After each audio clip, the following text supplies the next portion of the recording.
ini hanya Allah turunkan untuk umat Nabi Muhammad SAW. Catat ini ya. Dan saya belum pernah bagi dimanapun yang ini, yang versi lengkapnya. Kalau bisa dilakukan, bukan hanya dosa digugurkan. Tapi setiap hurufnya mempercepat terkabulnya doa kita di hadapan Allah Subhanahu wa Ta'ala. Ya. Ada 2 surah di dalam Al-Quran yang bila 2 surah ini dibacakan, itu setiap hurufnya dihitung bisa berpotensi menggugurkan dosa sekaligus mengabulkan doa-doa yang dimintakan. Sepanjang doa itu baik untuk urusan dunia akhirat kita. Kalau salah satu kurang baik diperbaiki oleh Allah. Misal dunia baik tapi akhirat tidak. Maka diperbaiki oleh Allah kepada yang lebih baik. Surat pertama Al-Fatihah. Surah kedua Al-Baqarah. Ya. Sebelum doa baca tuh Al-Fatihah sama Al-Baqarah. Tapi Al-Baqarahnya tidak dari ayat yang pertama. Kepanjangan. Cukupkan di ayat 285 sampai ayat 286, 2 ayat terakhir. Hadisnya sahih.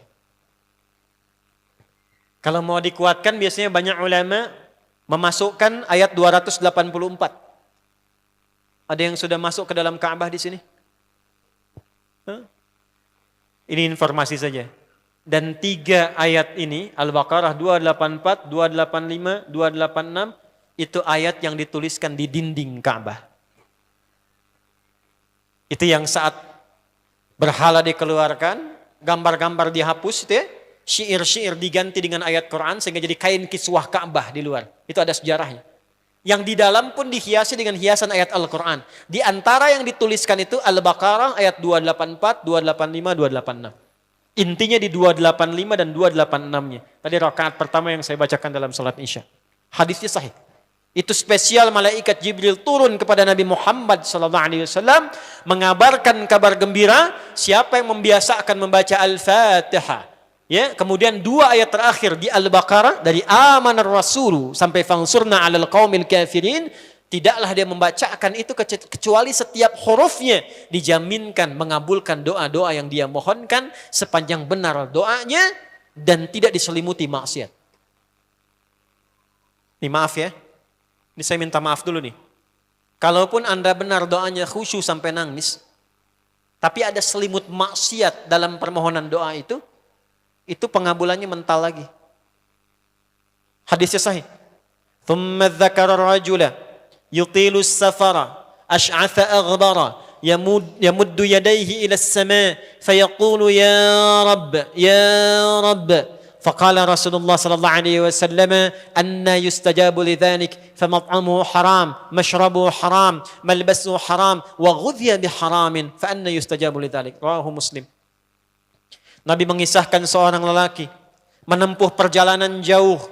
Awas, menempuh perjalanan panjang untuk ketaatan itu mempercepat doa dikabulkan 2 kali lipat dibanding orang biasa. Makanya kalau ada orang mau ke Mekah umrah, mau haji, titip doa.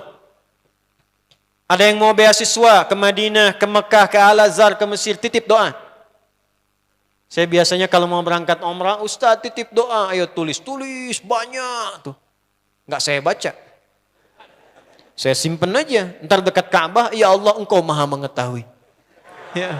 Mohon kabulkan semua doa-doa ya dari teman-teman jamaah yang dititipkan dalam kertas yang telah mereka tuliskan itu.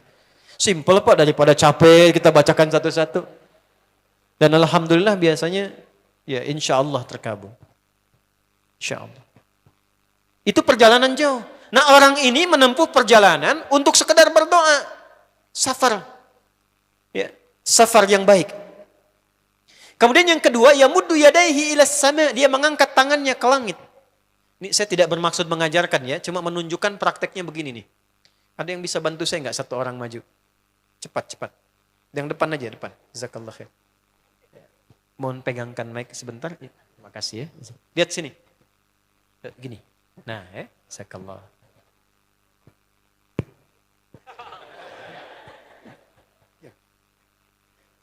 Nah, gini ya. Ini tangan, lihat telapak 2 ya. Berdoa itu sesuai porsinya, dan ikuti caranya Nabi. Kalau doanya formal dalam sholat dan diikat dengan gerakan, jangan kreatif. Ikuti seperti Nabi yang contohkan. Misal dalam sholat, shollu kama ra'aitumuni usolli. Sholatlah seperti kalian melihat aku sholat. Nanti ada 3 posisi atau sampai 4 posisi dalam sholat yang mempercepat terkabulnya doa. Posisi puncaknya sujud. Hadisnya sahih. Inna ma aqrabal abdi min rabbihi wa huwa sajidun fa akthirud doa. Keadaan terdekat antara hamba dengan Rabbnya adalah saat sujud. Maka perbanyak doa saat sujud. Tangannya posisi sujud begini, menempel. Jadi nggak usah begini. Oke, begini. Nah ini di luar sholat. Di luar sholat kalau berdoa tangan begini. Lihat baik-baik ya. Ini kitabnya agak banyak, bahasanya panjang. Saya berikan yang simpelnya saja ya. Baik. Ini kan teman-teman telapak yang kanan, yang kiri ya. Padukan begini. Ya. Lalu setiap Anda kan pasti punya garis yang kanan dengan garis yang kiri. Ada kan? Itu membentuk keseimbangan. Oh, ini bukan ilmu otak-atik ya. Ini ada sanadnya nih. Pertemukan 2 garis itu sehingga seimbang tangan ini. Tuh. Ini masalah sederhana tapi poinnya penting sekali. Sudah? Cara yang pertama begini. Ini di luar salat dan bukan dalam posisi saat istisqa, saat minta hujan. Begini, sudah? Pertemukan. Lalu letakkan sejajar dengan dada di sini. Ya. Jadi kalau dada itu, ini posisinya, ini nahar di sini. Ini ada rongga dari bagian atas dengan perut, ada rongga kosong. Nah ini yang disebut dengan sodrun di sini. Ya, kalau kita meletakkan telapak tangan saat sholat begini, letaknya di sini. Yang ini perut, yang ini nahar. Doa itu di sini. Jelas? Semakin kita memohon dengan lebih sangat, naikkan sedikit begini. Sudah? Kalau istisqa, minta hujan, agak lebih tinggi ke atas. Nah ini cara mengangkat yang standar di sini. Untuk memohon. Jelas? Oke. Jazakallah khair. Nah ini, orang ini, dia mengangkat tangannya. Jadi, melakukan perjalanan jauh, mengangkat tangannya, ya muddu yadaihi ilas sama. Orang yang berdoa dengan mengangkat tangan, itu dijawab doanya oleh Allah lewat keterangan Nabi SAW, itu bisa kama qala 2 kali lebih cepat dibandingkan dengan orang yang tidak mengangkat tangan saat berdoa. Jadi Anda cuma sekedar doa dengan mengangkat begini, itu lebih cepat potensi dijawabnya dengan mengangkat doa. Ada seorang bertanya pada Nabi SAW, hadis sahih, ya Rasulullah, bagaimana pendapatmu dengan seseorang yang meminta kepada Allah dengan mengangkat tangan, atau kama qala. Lalu Nabi mengonfirmasi, bertanya balik, bagaimana kalau ada seseorang memohon kepada Anda dengan mengangkat tangannya? Pak, tolong Pak, tolong Pak, tolong, gitu kan? Di depan rumah Anda, 1 jam begitu Pak, tolong Pak. Kira-kira Anda beri atau tidak? Beri. Minimal kalau Anda nggak punya kemampuan, Anda referensikan atau beri sesuai kemampuan Anda kan? Angkat tangannya. Dia jawab, saya malu kalau nggak ngasih. Apa kata Nabi? Innallaha hayyun karimun. Allah itu lebih punya sifat peka untuk merasakan malu pada hambanya kalau dia tidak memberi ketika hambanya mengangkat kedua tangannya. Nah nanti ada beda-beda posisi saat khatib Jumat misalnya 1 begini untuk khatib. Makmum mengangkat 2 tangan. Yang ketiga dia mengatakan ya Rabb, Asmaul Husna. Doa yang dibuka dengan Al-Asmaul Husna itu dijawab 2 kali lebih cepat dibandingkan dengan doa yang langsung dimohonkan kepada Allah. Itu perintah. Tahu Nabi Zakaria? Nabi Zakaria apa ujiannya? Diuji oleh Allah, hidup demikian lama sampai rambut memutih, fisiknya letih, istrinya divonis secara medis, maaf, monofos dan mandul. Kata medis gak mungkin punya keturunan. Maka beliau berdoa kepada Allah dan dalam doanya dimulai dengan Al-Asmaul Husna. Sebelum sampai ke doa itu di Ali Imran ayat 38 sampai 39, buka dulu Quran surah 17 Al-Isra ayat 110. Ini perintah langsung dari Allah. Qulidullah awidur rahman ayyamma tad'u falahul asmaul husna. Quran surah ke-7 ayat 180. Walillahil asma'ul husna fad'uhu biha. Fad'u biha. Qul Allah, kalau engkau punya masalah hambaku, dan tidak ada di dunia ini yang tidak punya masalah. Quran surah kedua ayat 155. Wala nabluwannakum bisyai'. Setiap yang hidup itu, aku pasti akan uji dengan masalah. Itu kata Allah. Jangan disimpan sampai di situ, teruskan. Bukan untuk membebani hambaku dengan masalah, tapi untuk menaikkan kualitas hidupnya sehingga menjadi lebih baik. Jadi ketika Allah titipkan masalah itu, bukan ingin membuat kita bermasalah. Tapi dengan masalah itu kita diuji supaya kualitas hidup kita menjadi lebih baik. Ini Anda yang kuliah di UPI di sini, ada ujian nggak? Ada. Untuk apa ujian itu diadakan? Supaya bisa melihat kualitas peningkatan ilmu Anda dari masuk sampai naik tingkat. Kalau nggak ada ujian, nggak kelihatan kualitasnya bertambah. Logikanya begitu. Dan tidak mungkin Allah menguji seorang hamba di luar batas kemampuannya. La yukallifullahu nafsan illa. Jadi nggak ada orang yang hidup yang tidak punya masalah. Karena rumusnya mengatakan hidup berbanding lurus dengan masalah. Yang hidup pasti punya masalah. Yang tidak ingin punya masalah, tidak ingin hidup. Karena orang yang tidak hidup, yang hilang masalahnya, selesai hidupnya. Baik.